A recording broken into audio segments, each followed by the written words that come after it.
썰픽입니다. 3위부터 볼까요? 허경영의 수상한 연말정산. 허경영 국가혁명당 후보의 재산 여전히 이슈가 되고 있습니다. 먼저 허 후보의 재산이 1년 사이에 191억 원 정도가 늘어서 주목을 끌었는데 하늘궁 주식값을 비싸게 치기도 했지만 허 후보 측은 강연과 축복기도 수입이 늘었기 때문이라고 했었는데 자, 지난해 소득세 고작 3,000원이었습니다. 강연료도 사업소득인데 소득세가 어떻게 3,000원이 나올 수 있냐는 거죠. 후보는 국민배당금 매월 150만 원, 결혼수당 5천만 원 등 돈풀기가 대표적인 공약인데 본인 세금도 안 내면서 무슨 돈으로 한다는 걸까요? 이 보시죠. 김원웅 광복회장 자진 사퇴. 광복회 수익금 횡령 의혹을 받아온 김원웅 광복회장이 자진 사퇴하겠다고 했습니다.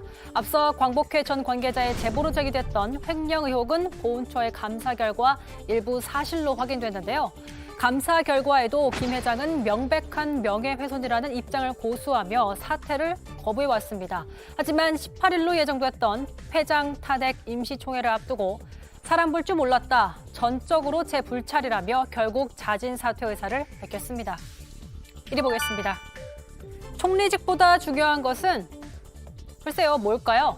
이준석 국민의힘 대표의 말인데요. 국민의힘과 국민의당 사이 단일화를 두고 나온 공동정부 이야기에 이렇게 말했습니다. 사실 총리나 장관 이런 것들은 만약에 나중에 지금 저희가 먼저 제시할 수 없지만은 배려가 있다 한다 하더라도 그런 안철수 대표의 정치적 위상에는 별로 도움이 안 됩니다. 그 정치적 지도자의 위상이라고 하는 것은 선거에서 본인의 세력을 이끌어가지고 본인과 생각을 같이 하는 사람들과 함께 당선되는 것이 보통 중요한 거거든요. 그러니까 총리나 장관 말고 다른 정치 지도자 자리를 주겠다는 건데 당대표 자리는 아닐 거고 혹시 서울시장이나 경기도지사에 공천한다는 얘기일까요? 여러분이 픽한 오늘의 썰 무엇인가요? 예, 강정 아나운서가 세 가지 뉴스를 소개를 했는데요. 하나씩 더해서 좀 촌철살인을 더해주신다면 먼저 진성준 의원님부터 하시겠습니까? 예, 뭐 이준석 대표의 얘기 총리직보다 더 중요한 것이 있다. 근데 무엇을 염두에 두고 한 발언인지 모르겠어요. 예. 무슨 선출직을 뭐 얘기하는 것인지 서울시장 후보 자리를 제안하겠다는 것인지 경기도지사 후보 자리를 제안하겠다는 것인지 잘 모르겠는데 여기 있는 워딩으로는 이준석 대표가 안철수 대표께서 정치를 하셨기 때문에 본인의 세력을 이끌어서 본인의 생각을 같이 하는 사람들과 함께 당선되는 것이 중요하다. 이러면 지방선거에 무슨 자리를 주겠다 이런 건가요? 지금 뭐를 준다고 할 수 있겠습니까? 정치는 제가 볼 때 안철수 후보는 대권에 관심이 있잖아요. 또 국가를 한번 경영해보고 싶은 욕심이 있잖아요. 그게 최적 고리입니다. 그렇기 때문에 지금 현재 정치 행보에서 총리나 뭐 이런 것들이 아니고 결론적으로 보면 향후에 국가 경영에 참여하고 싶어하니 이런 기회가 공평하게 보장되는 그러한 것들을 한번 생각해 보시고 또 그런 것들이 도와줄 수 있으면 함께하면 좋겠다 이렇게 해석하시면 될 것 같습니다.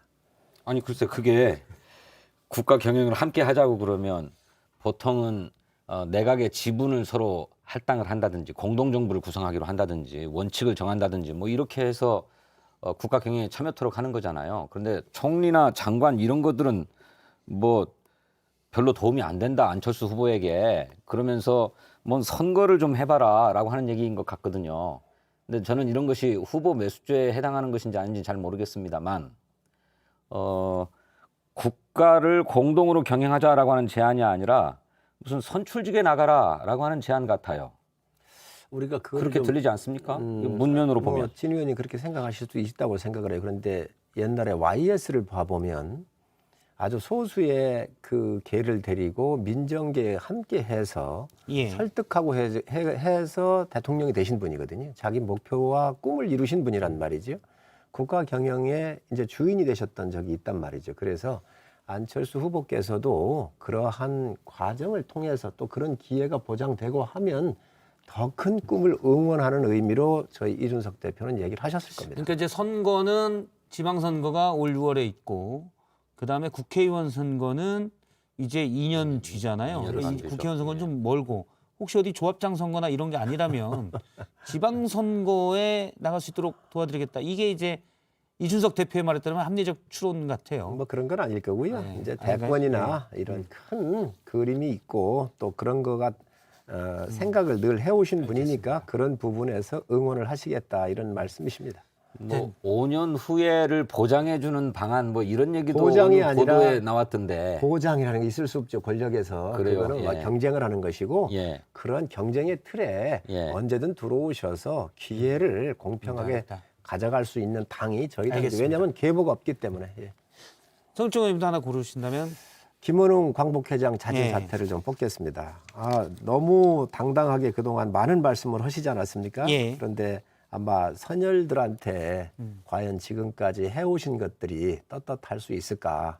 저는 너무 늦었다고 생각을 합니다. 부끄러운 일입니다. 예. 그동안 친일몰이를 하고 뭐 여러 가지 이런 일을 했는데 얼마나 부끄러웠으면 우리 저 청와대나 저 민주당도 여기에 대해서 한마디도 안 하시겠어요. 늦었지만 이 부끄러운 모습을 국민들한테 보였는데 참 그 광복회장 하면 대한민국의 이 조국의 광복을 위해서 굉장한 조직이거든요. 정통 예. 임시 상해 정부의 임시 정부의 적통성을 이어받은 후손들이잖아요. 예. 참 부끄러운 모습을 전 보였다고 생각을 합니다. 알겠습니다.